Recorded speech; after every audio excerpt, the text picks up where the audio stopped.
Hey guys, Chris Pies here with another classroom for PCA Sim Racing. This week we are tackling Road America, one of the iconic tracks here in the United States. We were joking around a little bit. This is one of the more popular tracks that we go to on a regular basis. So I've done a number of track walks now, but we're going to specifically focus on the 992 GT3R at Road America. The series that we're running in the Sunset Cruise series is open setup for everybody. It looks like it's been well attended thus far. I've been traveling a bunch about the past month or so, so my attendance hasn't been too hot. But it's good to see everybody out there having some fun in the off season. Some housekeeping items. Just keep in mind, I know Doug has posted something on the Discord channels. Series 11 should be announced soon, so keep your eyes and ears open for that.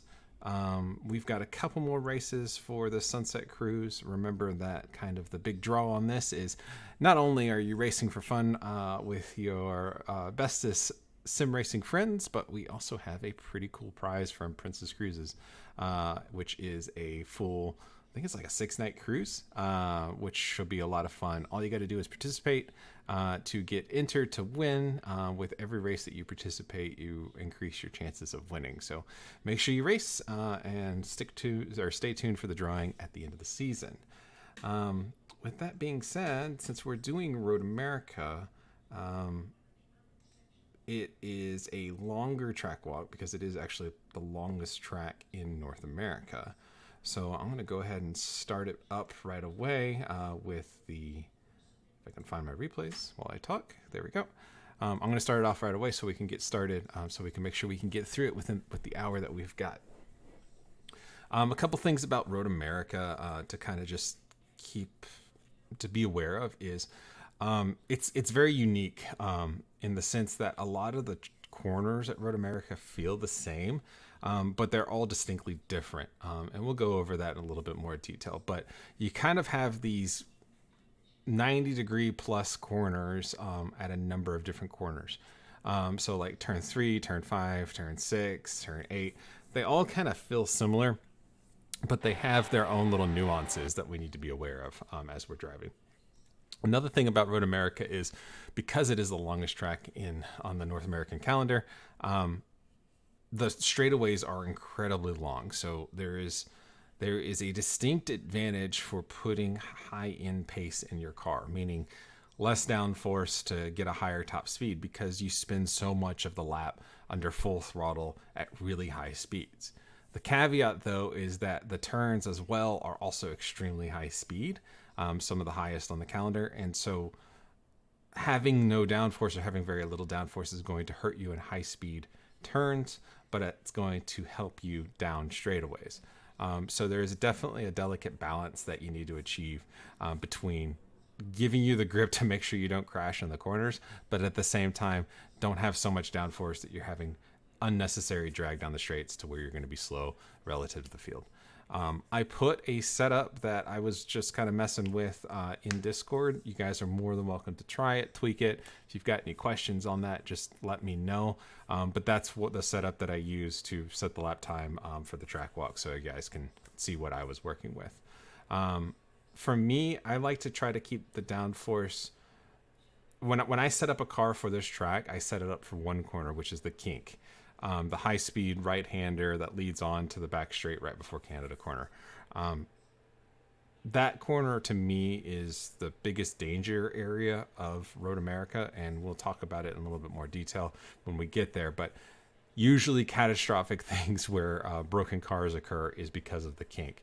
And so for me, when I'm setting up a car here, I want the car to be as stable as I am comfortable through the kink, to where I don't have to think about or be scared of, losing the car.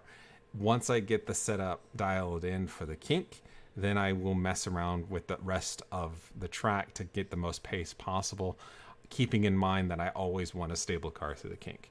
So I'm not going to sacrifice the stability of the car in the kink in order to go faster elsewhere on the track, because then if I crash on one of the many laps, it doesn't matter how fast I was everywhere else. So that's my rule of thumb when building a car here, and in general on most tracks. When doing a setup, you want to find your danger areas on the track, make sure the car is comfortable for you to not only just drive through it, but also race through those areas.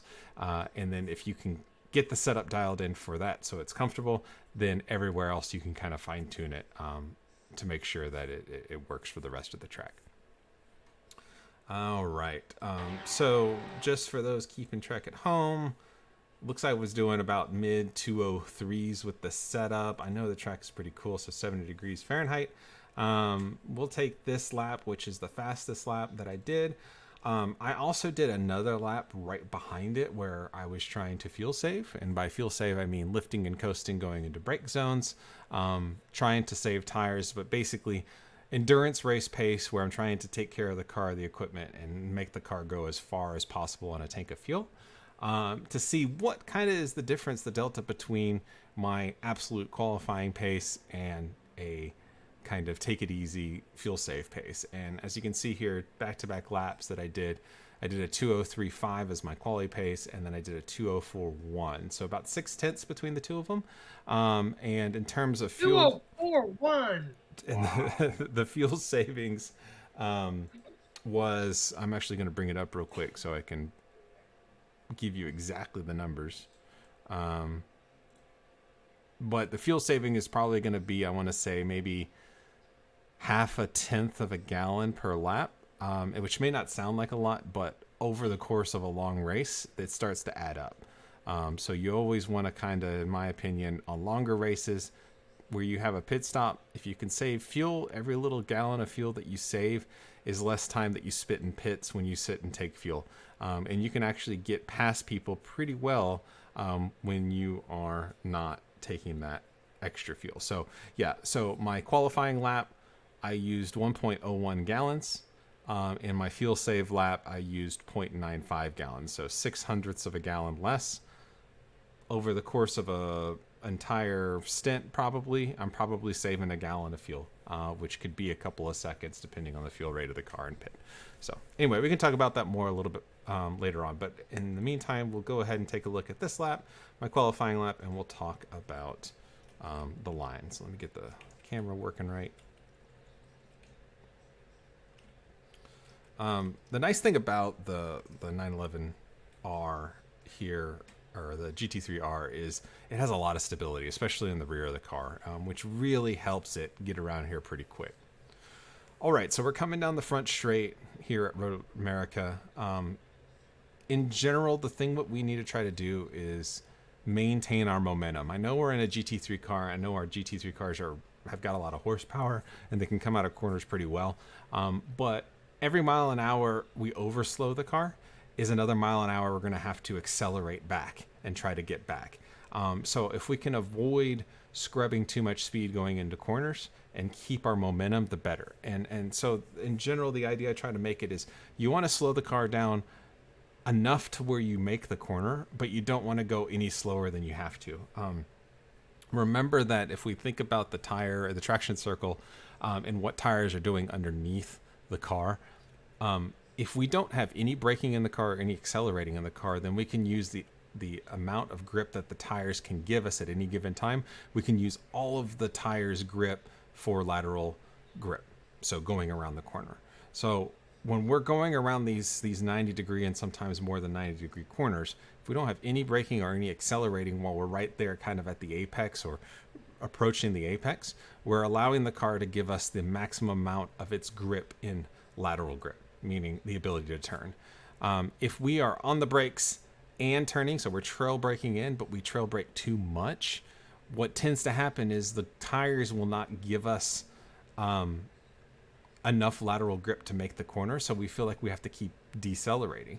When in reality, if we would just ease off the brake while we're going into the corner, the grip that we were using to slow the car down can then be like freed up and I'll give into the tires for that lateral grip. So another way to think of it is, let's say that the total grip on the car is a number 10. If we are braking and turning at the same time, we may be using 2 out of 10 for braking and that means we can only use 8 out of 10 for lateral grip. If we're not braking at all, we can use 10 out of 10 for lateral grip.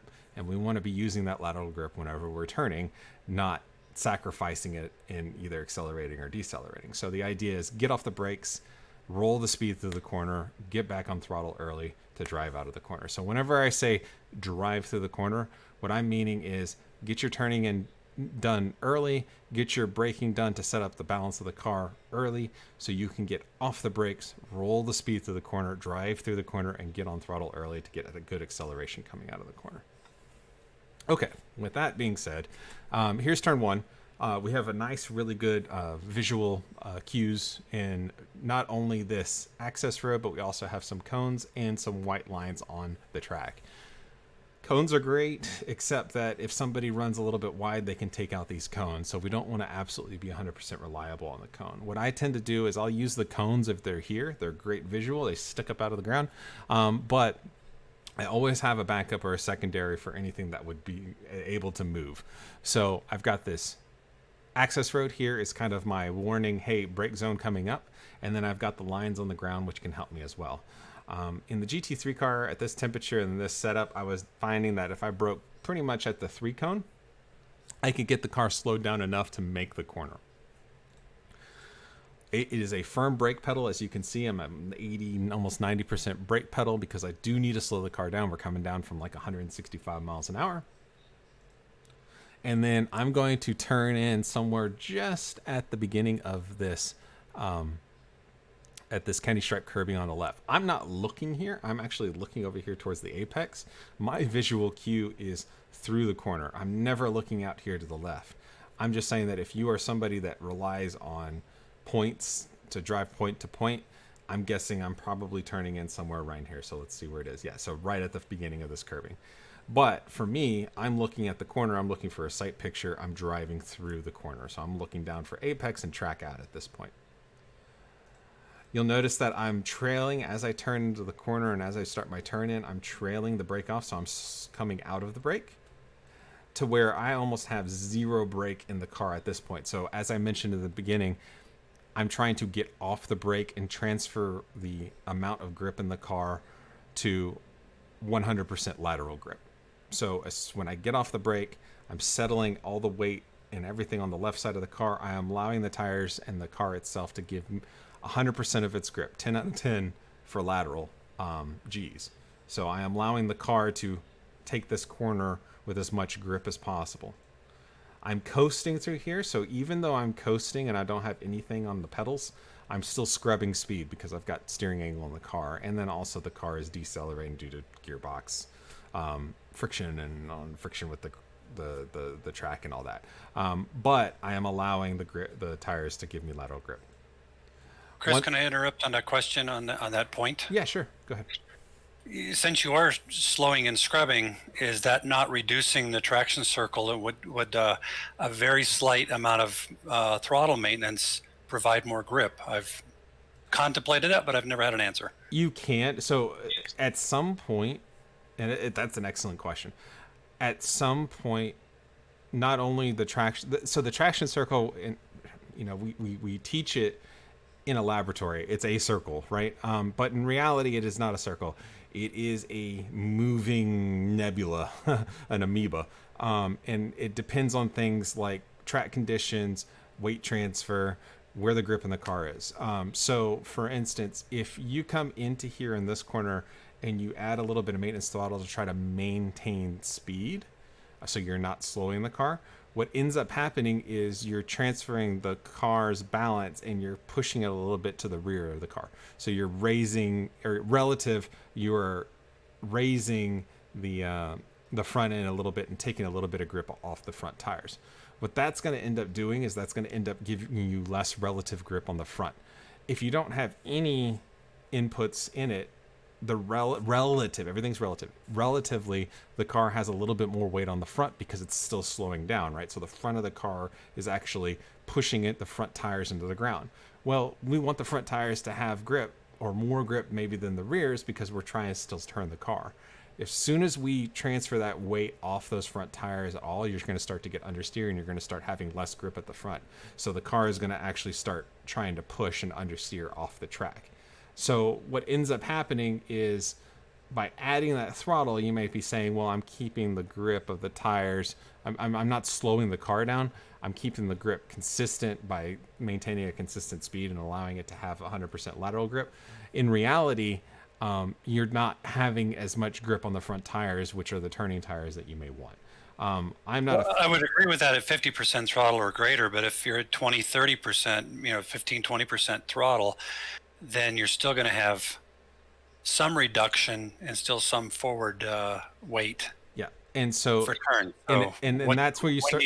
Yeah, that's where you start getting into setup requirements. So depending on how you set up the car, you may set up the car with really stiff springs and really stiff rebound on the shocks to prevent the car from raising off the front, and it may work okay with a little bit of maintenance throttle going through the corner. Or you may be really soft in the front, and any kind of maintenance throttle will take the weight off the front and add that understeer. That depends on your setup. But this is, you start to get in a little bit of the gray area of figuring out what works best for not only your driving style, but also the car setup that you have in it, to see that adding maintenance throttle, if that is giving you effectively more grip or not. And the nice thing about it is, with the tools that are available and the data that is being spit out by iRacing, you should be able to go into the data and the advanced telemetry, for instance, to be able to see what is giving you maximum amount of grip. The other thing you can do is you can just drive, even if you don't want to look at the telemetry, and just see where your minimum speed is at the apex. What is your least amount of speed driving in both different ways? Like for me, it looks like my minimum speed is 98 miles an hour right here, because I'm starting to pick up throttle at this point. 97 was the minimum speed for me. So you could try to do it the way I'm doing, which is a little bit of coast on the entry to keep the rotation or keep the front end engaged with the corner before I get back on throttle. And then you can try with maybe a little maintenance throttle and see if you're able to maintain a higher mile an hour. If you're able to go 98 or 99 miles an hour through here, then hey, you're picking up a tenth on me going through turn one. And definitely try it. But again, it's dependent on what you're comfortable with and what the car will allow you to do, frankly. In theory, it's whatever can get you to the maximum grip or lateral grip when you need it most, when you're asking the car to turn the most. In practice, there's a lot more variables that are at play in order to get it. It's not a perfect circle. And then also, where do you want to put that weight? How do you want the car to behave at that maximum load spot? Do you want to still have a little bit of front end grip to be able to turn around the corner? Do you want it to start understeering out because you're taking it even later apex? There's just a lot of factors out there. But I'm just saying, on a broad scale, when we think about it from a 10,000 foot view, what's the goal here? Well, we want to transfer from all the grip and braking when we're doing threshold braking to moving it to lateral, so we can have as much grip as we can going and entering the corner, to moving it to the rear of the car when we're accelerating. How do we get that, and how can we do it the best? That's the difference between aliens and mere mortals like myself. So give it a shot, try different things. That's the nice thing about the sim, is you can try different things, and whatever works not only works for you to do it and go as quickly as you can, but also makes it comfortable so you can repeat it. Does you no good if you can do it once, but then you can only do it 1 out of 10 times. You got to be able to do it 10 out of 10 times. So work with what's comfortable. I hope that helps. I didn't really answer your question. Thank you. Okay. That's exactly what I was looking for. Thanks. Okay, cool. Okay, so as I was saying, turning in, I like, and again, it's my habit. I try to get off the brake. I trail brake a little bit. I try to get off the brake to transfer that load into the side of the tire so I can get maximum grip for when I need it. And then as soon as I know that I am making the corner and I'm on the correct trajectory through here, I will start to add that maintenance throttle. And then I pop on full throttle pretty quickly. Apex for turn one is right side tires kissing the dirt, frankly. I like to use all this curve. Be aware that right here in the middle, there is a pretty decent little bump that can unsettle the car a bit. If you're ready for it, it's not going to be scary. If you don't expect it, you can overcorrect and you can get in some hairy spots. If you don't like the bump, you can always offset the corner a little bit and just basically treat the curbing as your apex point. That is effective as well. I've seen that go through pretty well. And frankly, in real life, not many people use the curbing because of the bump. People tend to be pretty tidy through here. But I find, at least in the sim, especially in GT cars, I'm able to keep it just fine. On exit, we're going to use all the run out. Just be sure not to stay camped out here because it does end pretty abruptly. And it's easy to pick up a 1X if you drive straight here and you put too much of your tires in the dirt on the exit. A little bit kiss is like this is okay. Any more than that, and you can pick up a 1X on exit. Turn 1 is incredibly fast. Like I said, 97, 98 miles an hour min speed. You're flying through there. We'll talk about passing and opportunities, but you don't want to go too wide through turn 1 if you can help it. Turn 2 is this little kink. Nothing to really talk about because it's on full throttle. And then turn 3 is the right-hander at the bottom of the hill. Again, much like turn 1, we've got like this 90-degree corner on the right, but unlike turn 1, this one is much slower. So the speed is going to be significantly less. In turn 1, I tend to take it in 4th gear. Turn 3, I tend to take it in 3rd gear. The nice thing about this is we've got a good braking zone again. Road America in general is pretty good with these lines on the track. But what I'm looking for is we've got the 3-2-1 over here boards on the left. I'm looking for this break in the wall, basically the end of the concrete wall is my starting point. And that tells me that my brake zone, which is this line right here, which is the 2 marker, that's my brake zone. So I'm looking for this line. That's where I'm going to hit my brakes. Boom.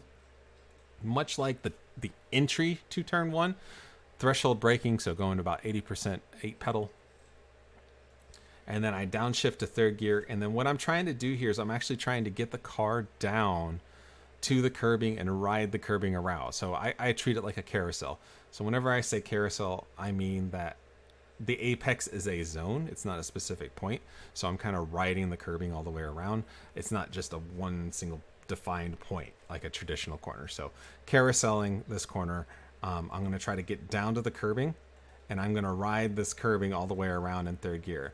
Notice I've already started picking up throttle in 3rd gear, and then boom, as soon as I know I'm going to make the corner on the exit, I pin the throttle, opening my hands as I do that to allow more of the grip of the car to be given to acceleration. Steve, something I just noticed that on what I'm doing here, unlike turn 1, notice as soon as I get down to the curbing, look, I've got maintenance throttle all through there, right? And then I hammer it.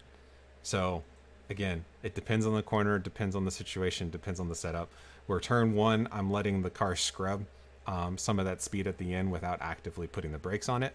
And turn 3, I am adding more maintenance throttle through the corner before I get back to full throttle. So it just depends on what the corner is and what the car is giving you. First, could you give us a what's the slowest you're going there? Yeah, that's what I was just about to show you. So 3, 2, 1, 80 miles an hour is my min speed through here. You can get away going into 2nd gear. The problem with 2nd gear though is I find I tend to overslow the car when I do that. 3rd gear tends to allow me to roll a little bit more speed, another mile an hour or so, and I just tend to be a little bit quicker coming out. It's not by much, but it just feels more comfortable to me to be in that higher gear. Turn 3 is incredibly important because, and frankly, I think it's pretty much the second most important corner on the track because it leads onto the second longest straightaway. So you've got to nail turn 3 to get a good run coming down here all the way into the tight left-hander, which is turn 5 at the end of the hill. While this straightaway is a straightaway, it is not straight. It kind of zigzags through here. If I'm on a qualifying lap or I'm out by myself, I try to make it as short as possible. So I try to take as straight a line as possible. I see a lot of people, they tend to just kind of follow the right side of the road all the way down into the braking zone.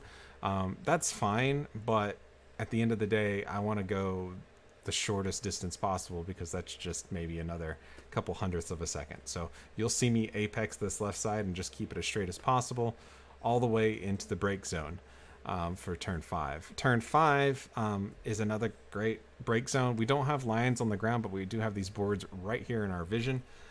My braking point here is basically just before the 2 board, so maybe like the 2.25 board. The 3 is kind of your warning, hey, you're about to brake, and then the 2 board is your we're too late, frankly. Notice the brake zone here. We're flat, and then we're going downhill, and then we're flattening out again.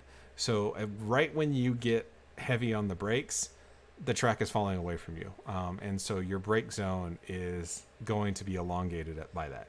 So when you get on the brakes, you're going to find the car not slowing down nearly as well as it did in turn 1 and turn 3. So keep that in mind. If you need to brake a little earlier, it's not a bad thing. So actually, I'm braking closer to like the 2.5 board, frankly. If you brake at the 2 board, you're going to be praying that you slow the car down enough to just make the corner. A little bit of an earlier brake pedal, a little lighter, tends to keep the platform a little more balanced, because the turn-in point for this corner can be kind of hairy. You're really slowing this car down. You're really having to move it pretty abruptly, and you're taking those front tires and really yanking them over to the left. If we're stacking the car on its nose and doing threshold braking all the way to the turn-in point, we're turning the car from a position of this. The rear of the car is totally unloaded. There's no grip on the rear tires relatively. All the grip's on the front. We yank that steering wheel in to try to turn in for the corner, and what happens? The back end gets loose, and we tend to oversteer, and we tend to struggle to keep the rear end in check, and we lose time. So brake a little earlier if you're having trouble getting the car stable at turn-in. Brake a little earlier, a little lighter. Give yourself some time to get the platform back to neutral when you make that turn-in point. So as you can see here, threshold braking, I'm getting all my braking done in as straight a line as possible.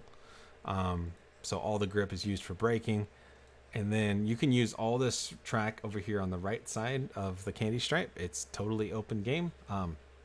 I try not to put my left side tires over the stripe, but I try to stay at least my left side tires on the stripe. And then as I'm slowing down and as I start my turn in, remember, traction circle, as I start to turn the wheel, I have to let up on the brake because the tires don't want to do both at the same time. So by letting off the brake, I'm allowing more of the traction to be used in a lateral sense rather than a braking sense. So off the brake, free up some of that traction in the tires, move it to the lateral side so I can actually make the corner. If I am 100% threshold braking, I broke at the 2 board, and I start trying to turn the car while having threshold braking in, the car is just not going to turn. You're just going to understeer straight. And that's because you've already asked the tires to give you 100% of their grip and braking. You add turning to that, and they don't have any more traction to give, and so you're not going to turn. You're just going to go straight. So you've got to free up some of that grip by getting off the brake, the trail braking action in as we turn in. My goal here is to apex pretty much, there's like this little dirt patch. It's just a traditional apex, maybe a touch of a late apex. But the goal is to get my left side tires kissing the dirt. I don't want to go too much into the dirt because this is actually a pretty big hole here. Anybody that has turned in too early here and gotten their tires left of this curbing knows that you're going to get a pretty mean bump on the exit here. So we want to be on the curb, but we don't want to go over the curb.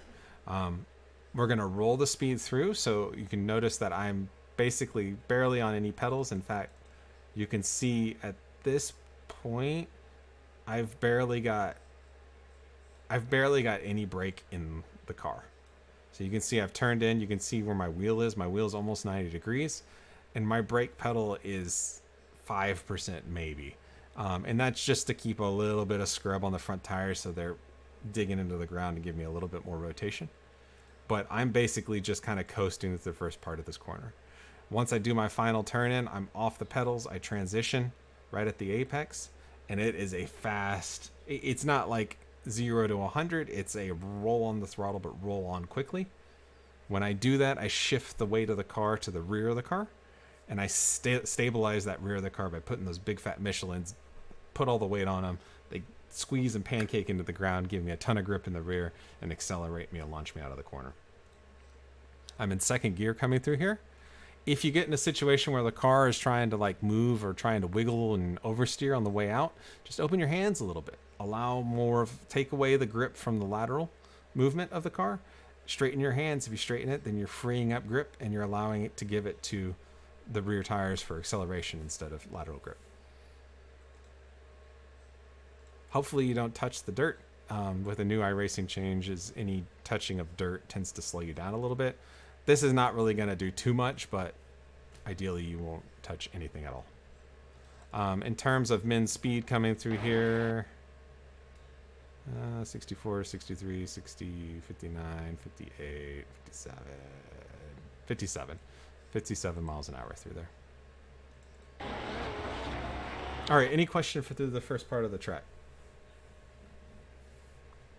Nope. Okay, cool. Keep on moving. All right, coming up to turn 6, one of my favorite corners. Corvette Bridge is another name for it. Completely blind. The brake zone is right at the crest of this hill, which means that if you're not ready for it and you brake too late, you're gonna miss the corner, frankly, because as soon as you crest this hill, the grip on the car just disappears. The car gets light, the tires, everything comes up off the ground. There's less weight pushing the tires into the ground, and you just don't have the grip. So we got to take that into account in our braking zone. I tend to brake right pretty much as what I feel like the front of my car is with this radical sign right here. That's my brake point. But it's still on the way up the hill. If you wait until you're on the top of the hill before you hit the brakes, it's too late. You're going to run too deep through it. So brake a little bit earlier. Use the hill to your advantage to help slow the car down. And then you'll notice as I crest, I let off the brake a little bit because I'm losing grip on the way up. I don't want to just keep my foot in it and ABS to freak out. And then once I get to the top, I've got to turn in. So my eyes are constantly looking for this curbing as I crest this hill. I'm actually going to put it in cockpit. And you can see, I mean, it's just completely blind. So brake here, and then I'm looking, trying to find the curbing as soon as I can. Looking for the curbing. Look, there it is. As soon as I see the curbing, I turn down to it, and that's the goal. Much like the other 90-degree corners, I'm trying to get the car turned down and onto the curbing pretty quickly, so it feels like a carousel. As you can see here, I'm in second gear, and then I'm rolling my speed through here. I am not staying on the brakes. I am not trail braking very far into this corner. So you can actually see right here, at this point, I'm off the brakes. I have a little bit of brake for that initial turn in, so the car takes a nice bite because I've got a little bit of weight on the front tires. But as soon as I turn in, boom, off the brakes, roll the speed, and start picking up maintenance throttle all the way through here. Opening my hands as I accelerate out. Early throttle is the goal pretty much everywhere at Road America. So boom, I start picking up throttle before apex. Right here at apex, I'm 60% throttle, and then just after apex, I'm 100%. Min speed looks like it's probably about 65 miles an hour, 64, 63, 63 miles an hour. So still pretty quick. Turn 7 going into the hurry downs is almost flat. I can't quite get this thing flat consistently, so I'm doing this little chicken lift to about maybe 70% throttle on entry. What that is effectively doing is under full acceleration, I've got the front of the car relatively in the air with no grip, so by lifting just a little bit, I am setting the car front end a little bit more to give a little bite on the front end, and then that helps rotation, and then once I get the car rotated, boom, back on throttle. So you can see there's the chicken lift, and then back on throttle, hammered through there. A note about this candy stripe curbing. There's two theories of thought. You can kill it like I did here right on the grass, but frankly, it bounces the car to the left anyway, so it doesn't necessarily give you too much of an advantage, and sometimes it can unsettle the car. Another way you can take it is just take it clean.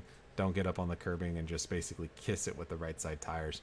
And it's a more stable platform, but the corner is narrower, so you still have to do a lift.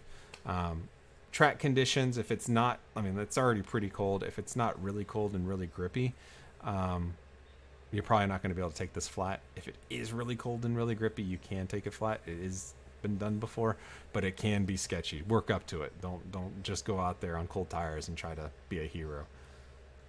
I'm using every inch of the track here on this, so even with that chicken lift, I am right on the ragged edge, so just keep that in mind. All right, coming down to turn 8. Again, really good boards for braking. I'm looking at the 3 board and the 3 line and braking just after it. So there's the 3 board, 3 line. I'm still full throttle, and boom, braking at about the 2.5 area, our marker before this 2 line. Again, threshold braking, we're going downhill, so the car really doesn't want to slow down until it gets down to the last little bit and it compresses in. So right around this area, the hill comes back into us and the car is no longer going downhill. So we actually get really good braking right here, right before turn in. Second gear.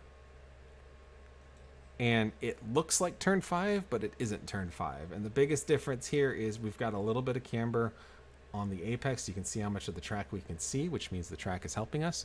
And then on the actual curbing itself, there's actually even more camber. So we want to put our left side tires down into the curbing right here, get a little bit more camber to help us turn, and then accelerate out, use all of the track. You'll notice a trend with kind of all the patterns here with all of them. They're all taken pretty similar, all the corners. So a little bit of trail brake for turn in, and then as soon as I turn in, I'm off the brakes. We just want to get off the brakes as soon as we can, roll the speed through the corner, and then start accelerating at or just before the apex, getting to full throttle at or just after the apex. All right, any questions through basically turn 5 through turn 8? All right, hearing none. Let me just check Twitch to make sure. Okay, no questions there. Okay, cool. All right, now the proper carousel. Big, long, sweeping right-hander. If you've never been to Road America, you might think that this sweeping right-hander is flat. It's not. It's downhill the entire way. As soon as we go under this bridge, the cheese bridge, I think it's the Sargento cheese bridge, or Johnsonville, no, the sausage bridge. As soon as we go under the Johnsonville bridge, from this point all the way on the exit of this corner, it's all completely downhill. You don't get the sense of it in the car, but if you take the camera and move it around the track, you can definitely see the nature of it. I'm actually going to take, let's see here, if I go far. Chris, this is Andy. Does the gyro view help with that? Is that something? No, the problem with the gyro view, or the problem with the this particular corner is it's hold on, static. Let's move this. Is it gonna turn? Okay, it is. All right, that's fun. No. Whoa. Okay, that's fun. I don't know what I did, so never mind. The problem with this downhill is it's like this, forward and back. So gyro only helps you if it's like roll, right? And we don't have very much roll. It's like this instead of roll. So it's pitch instead of roll. So you're not the gyro is not really going to give you much difference on that. So the thing about the downhill, the only thing to remember is that there's just not a lot of grip on the front of the car. So a lot of times when you come through here, if you come in here too hot, you'll find that you're like trying to turn the car, you're even trail braking it in, and the car's just not, the front end is just not responding. And that's the hill working against you. You're going downhill. So you got to keep that in mind. So what I try to do coming in on the entry here, I'm in 4th gear. I'm going to be in 4th gear all the way through this corner. I'm trying to keep it tight, relatively tight, and like triple apex this thing. So apex 1 is, see this dark or this lighter patch, this dirt patch right here. The reason it's that way is because when they modeled it, that's how it is in real life. That's where people put their tires, on the first apex here. So boom, they try to apex somewhere around here. And then the car will naturally try to move out because it's just understeering. I like to try to keep it as tight as possible, especially in GT cars, because I don't want to travel any further than I can. So my second apex point is probably somewhere right around here. And then I'll let the car drift a little bit. Notice I'm on no pedals, so I'm letting the speed scrub. The speed has to scrub at some point. I'd rather let the speed scrub organically rather than me artificially adding brake and slowing the car that way. Keeps the balance of the car better. And then the car will move out a little bit after that little second apex. And then as it kind of comes out, it'll start rotating in as the track starts coming back to you. And once it does that rotation, boom, you can try to time that rotation up, back on throttle. Our eyes have to be up, and what we're looking for is the curbing, the gray curbing, and then the candy stripe curbing on the exit over here. And the goal is to put the car there on the way out, as close as we can. So you can see right here. I missed it a little bit, but I still made the corner no problem. So let's go back and take a look at this again. So as I come through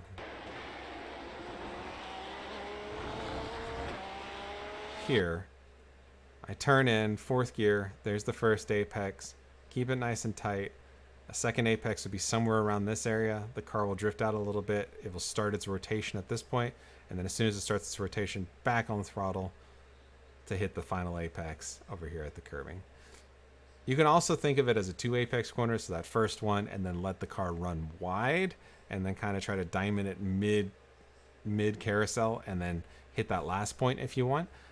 There's a lot of lines through here. So what I'm saying by that is right here, instead of keeping it tight and trying to hit the second apex, you just let the car run way wide and rotate out here to hit the final apex. But again, 4th gear. The other tendency here is to scrub the front tires, right?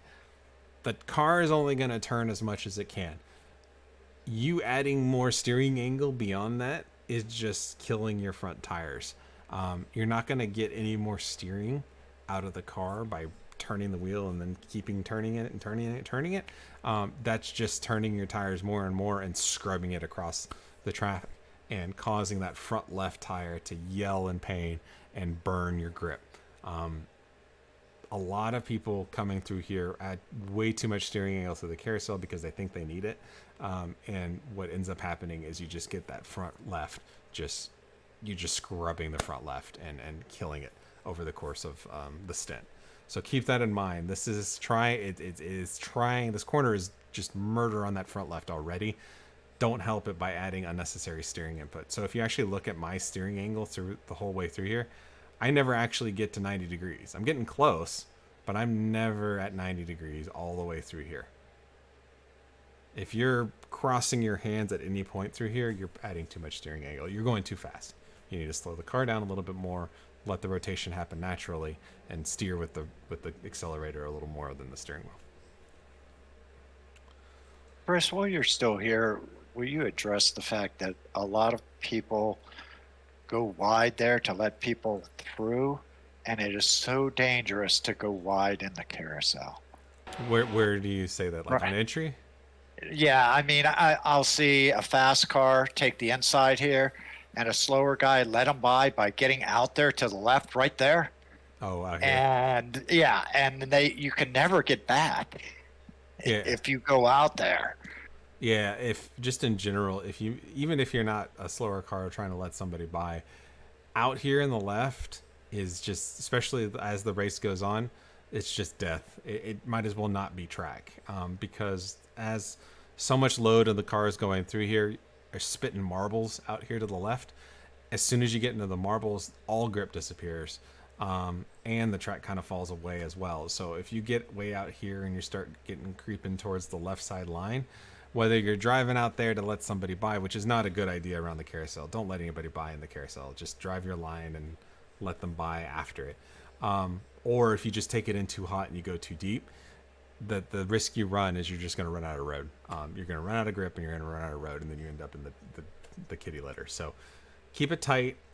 Do everything you can not to get out in the marbles. That's why I take a really shallow line and try to keep it as tight as possible through here. One, it's the shortest distance traveled around this turn, and two, I run no risk of getting out into the marbles. In fact, you can already see the marbles. Well, I can see it on my other screen over here on my left, but there's already marbles forming, and I only did like 7 laps. So, but good point. Great point, Mike. All right, we got a good run through here. Kiss the curb a little bit.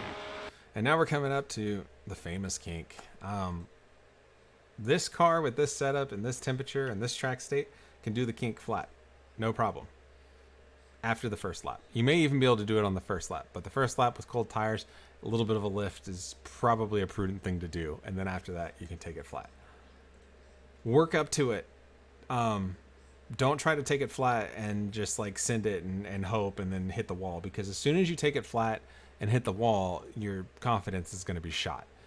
Work up to it, and then once you get to the point where like, okay, I can make it, I've got a good line through here, I'm going to try it flat now, you'll make it flat, and you'll wonder why you ever thought to take it any other way. So keep that in mind. But the other caveat is if the track is hot or it's a different track state and there's not as much grip, you may not be able to take it flat. It changes based on time, temperature, track state. So just keep that in mind. But from what I could feel with this setup in this car at this track state and this track temp, there's still a lot to give in terms of grip before you wouldn't be able to take it flat. So I'm pretty confident, unless it's like 120 degree track temp, that you should be able to take it relatively flat. In order to take it flat, though, you gotta have a good line. You have to have good fundamentals. Bad fundamentals will still mess the car up, even if it's able to go flat through here. So let's talk about the line first. The first thing is we got to make sure that we're extending this corner as best as possible. So we're going to use all the curbing on the left, get our left side tires really close to the grass, and our turn-in point is the one board. So this is one of the few places where I actually am using a turn-in point because I want to be consistent. So the one board, I want to be turning in just before it, and at this point I am looking for the curbing at the apex. If I turn in there, I can get down to the apex. I try not to touch this curbing because it's bad news if you mess it up. The car can take the corner without getting up on the curbing. So flat. I even missed the apex by a tire width a little bit. And I still made the corner. And then coming out, plenty of room to spare. I'm opening my hands super early to try to not scrub speed that I don't need to. We'll use the curbing all the way on the left side on the way out. Okay, so that's the line. Next, fundamentals. The faster you go in the car, the quieter your movements. And what I mean by movements, I mean both your pedals and your steering wheel. Any abrupt movements in a car that is just going really fast are just magnified, and that's how you can get in a really bad situation. So for instance, we're already going 143 miles an hour, 144 at turn-in point. The nice thing about being flat is we don't have to think about our feet. Our feet are already quiet because it's pinned. So the only thing we have to focus on is our steering. And what I mean by quiet steering is everything is very deliberate. It feels slow, but everything is very deliberate, slow, keeping the balance of the car underneath you. We're not yanking the wheel for the turn-in point. We're not making abrupt adjustments at apex. We're keeping everything nice and boring, basically.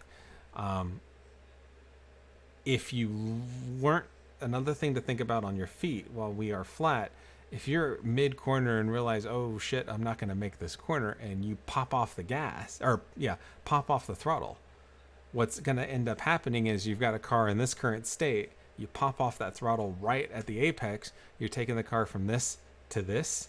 You're taking the grip from the rear tires while you have steering angle in the car. Guess what's going to happen? Those rear tires are going to say, I don't have any grip anymore, and you're going to loop the car right where you don't want to and hit the concrete wall. Or you're going to get oversteer, and then you're going to start counter steering, and then the car is going to grip up, and you're going to J-hook it into the wall.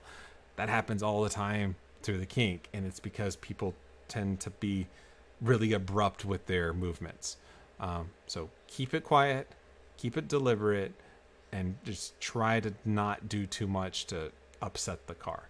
So we only want to steer to the extent necessary to make the corner. We don't want to add too much steering through here because one, it scrubs the front tires and causes additional wear, and two, additional friction causes the car to slow down when we're doing that, and this is a fast corner. We want to maintain our speed. So look at my steering wheel here. Don't look at the line, but look how quiet my steering wheel is. I'm going to play at full speed. See how deliberate I am going through here. Minimal movements, very deliberate. If you're sawing at the wheel through there, things are going not well. Any questions on the kink? Because this is probably the most important corner, or the most dangerous corner at the track. Okay. Might want to keep your head up. Yeah, well, yeah, keep your head up. Always be looking down track. Whenever you're setting up a car here, even if you're not using my setup or you want to adjust your setup, adjust the setup for the kink. Make sure you can take it either flat or take it repeatable, and you can do it every single time with minimal thought, and it's easy. And then once you've got that down, then you can start adjusting everywhere else. adjust everywhere else to where it's comfortable there, then always come back to the kink and see if it's, make sure it's still good for the kink. So that's the goal. You build a car for the kink purely. Hey, Chris, coming into that, as you're coming in to make that turn at the beginning and you see smoke up, what I see happens a lot is you see smoke up, someone's lost it, they lift because of that on the apex, and there's just a accordion effect of losing the car. What do you suggest if you see that smoke as far as driving on that corner to avoid losing it or avoid car? Yeah, no, that's a very good point. Okay, so if you're coming through here, first off, if you get a yellow flag on your way in here, that means somebody lost it in the kink. I mean, there's no doubt. Like, even if you can't see smoke, there's something going on that prompted iRacing to give you a yellow flag, and it's going to happen after the kink. So if I'm getting a yellow flag at this point, I'm actually going to actively lift in a straight line to slow the car down, so I have a little bit more grip to be able to maneuver coming out of the corner. I'm not on full tilt or on the edge of the car. Keeping your head up, like Mike said, allows you to see the smoke as soon as possible. If you see smoke over here, you see smoke anywhere around here, that means a car has gotten sideways to produce the smoke, because no one's slamming on the brakes and locking tires up unless it's sideways. So if you see smoke, there's cars ping-ponging off walls basically on the exit, and you don't want to be barreling in full speed. That being said, we can't lift right here because then we're going to be one of those cars that's going to be ping-ponging off the walls. So general rule of thumb, eyes up, look through the corner, see if you can see any smoke, and as soon as you see smoke, you have to be looking far enough down the track to be able to react to it here, because if you're reacting after you've turned in, it's too late. If you get to this point and you see smoke ahead, right, the nice thing about this point, let me actually get in the cockpit so it'll help. If you see smoke ahead here, at least it's going to be, if you're keeping your eyes up, at least it's far enough down the road that you can still come through here and still take the corner normally and then react after the fact. But if you're coming through here, you've turned in, and the smoke is like right here, and that's where you're seeing it is at this point, it's because you don't have your eyes up. You should have been able to see smoke right here on the exit of the corner at this point, which you're still going in a straight line before turning. So you could have lifted here and scrubbed the speed or even tapped the brakes a little bit, just so that when you start going into the corner, you can react to it, but you'll be able to see it here. At this point, we've turned in. Look how far we can see our vision. We can see well past the corner and basically at the start of the straightaway.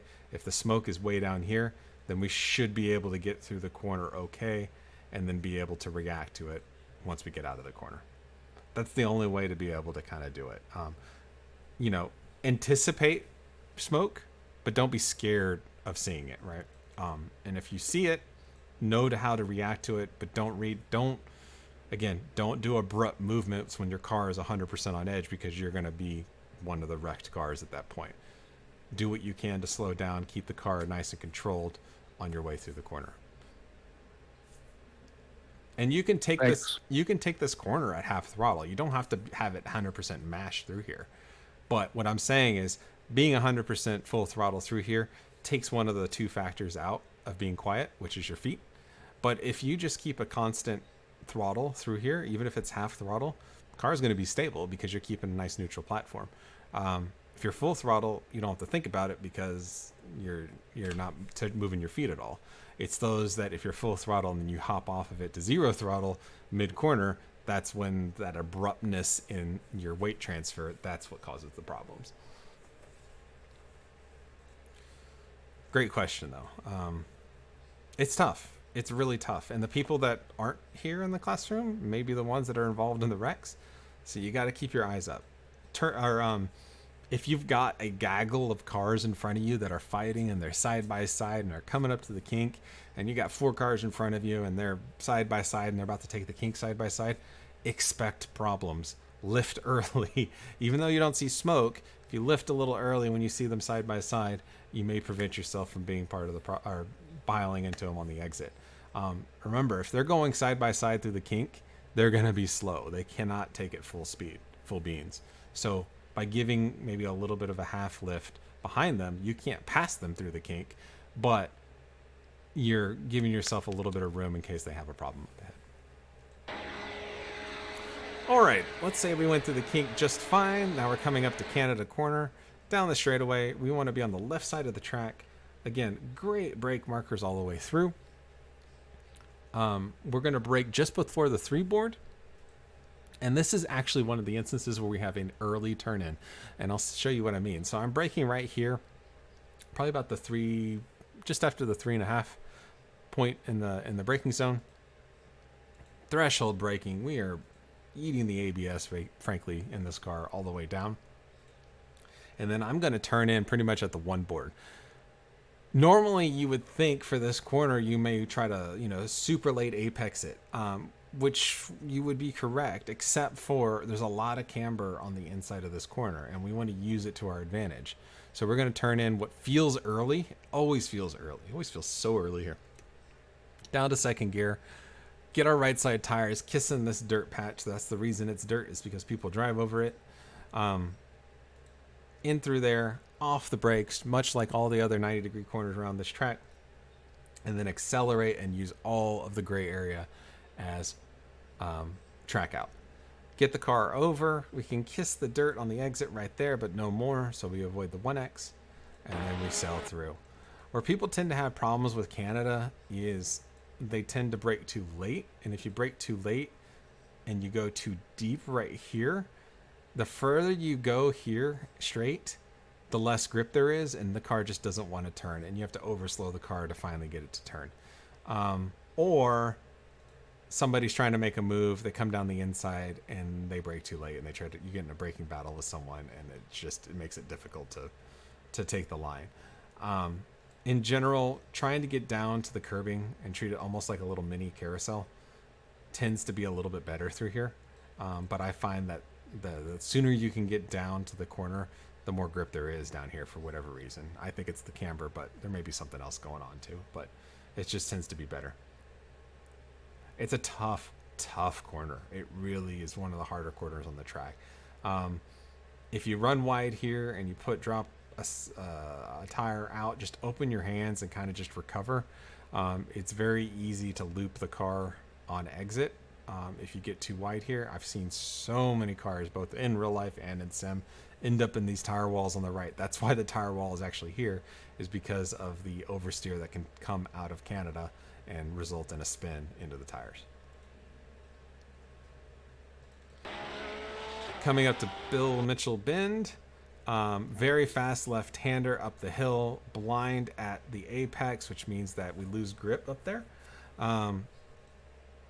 Can't quite take it flat. You may be able to if you have a perfect line and you've got bigger ones than I do, but I tend to try to keep it, just touch the curbing on the inside, just a little bit of a lift, like we're lifting to 70 just for a moment and then back on it. And the lift is just to get the front end to tuck in so we can make the corner. And as soon as we get the car on the right angle, boom, we're back on it. And we're opening our hands consistently all the way through here. We can use this service road as free track out area, which leads us into the final corner. For the final corner, we've got a transition in the pavement, so we go from light to dark. That is pretty much my break point. So boom, I cross over. I brake in a straight line because I just got to scrub some speed. Get the car all the way to the left side of the track. Down to 3rd gear. Late apex. Super late apex. Because we want to start picking up the throttle as soon as we can and drive through the corner because it leads on to the longest straight. So this is the most important corner on the track. It's actually pretty fast. Use all the run out on the exit and get a good run coming all the way down the straightaway through here. I know I rushed through the last couple of corners because I'm conscious of the time as well. But yeah, that's a lap of Road America. So what I'm going to do real quick is I'm going to back it up, run full speed. Here we go. Just cruising down the front straight. We're going to be looking for those 3 cones on the turn-in point. So there it is. Brake down to 4th gear. Roll the speed through. Back on throttle. We're going to be looking for the line for the 2 board. There it is. Down to 3rd gear. Like a carousel. Get down to the curbing. Ride it. Back on full throttle. Run the speed through it. Catch my breath. Look at my dials. Look in my mirror. See if anybody's around me. Get ready for the hard braking zone in turn 5. We're going to brake at about the 2.5 point. So right here. Nice straight line. Off the brakes. Back on throttle to settle the rear of the car using all the track. Brake about the radical sign. Brake down to 2nd gear. Early turn in like a carousel. Back on throttle. Opening our hands as we come out. A little bit of a lift off the throttle. Back on it. Through 4th gear up to 5th. Brake just after the 3 board. Brake down to 2nd gear. Touch the inside curbing all the way out. All the way up to 4th gear. Keep it nice and tight around the carousel. So apex 1. Let the car rotate, then back on throttle and coming on out. 4th gear up to 5th. Get ready for the kink up to 6th. Turn in at the 1 board. Nice quiet hands all the way through. Check my mirrors, check my gauges. We're going to brake just before the 3 board, 3.5, all the way down to 2nd gear. Boom, boom, early turn in, down to 2nd. Open our hands as we accelerate. Coming up to Bill Mitchell, get the car all the way on the right. A little bit of a lift to get the nose in, then back on full throttle, use the access road. Brake just after the transition, down to 3rd, back on full throttle early to get a good run all the way up the hill. And that was a 2:03.5, I believe. Boom. All right, so I'm going to show you, I'm going to keep it going, and I'm going to show you another lap, but I'm going to show you where I am driving kind of race pace with fuel save and tire save. So I'm coming in, listen to where I get off the throttle, right here. Then I brake. Turn in, back on throttle, all that's the same. Coming down here, listen to where I get off. Off the throttle, then brake. Everywhere it's about half a second before I get on the brakes is where I'm rolling the speed, and then I brake a little bit later because I'm not going as fast. Probably the biggest place to save is here on the downhill into turn 5. Watch my off, coasting, then I brake, then back in. Off it early, then brake. Turn in. This is normal. Same thing here. I'm probably going to lift about the 4 board and then brake. Lift, brake.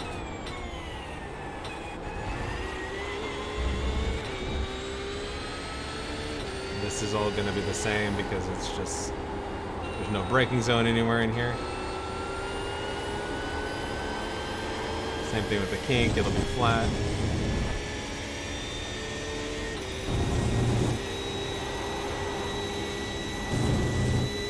And then Canada's another great place to save. So I'm probably going to be lifting at about the first sign right here. Lift, brake.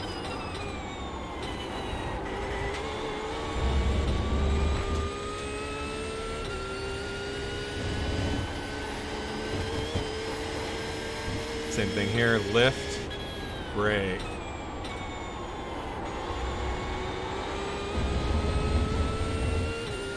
So that's a little bit of the difference in terms of saving a little bit of fuel. Remember, that saved about 0.06 of a gallon. So over the course of a stint, that might actually save me a lap of fuel. And that's the goal, is just to save a little bit. So when I fill the car up, I am spending maybe 3-4 seconds less than my opponents in pit lane.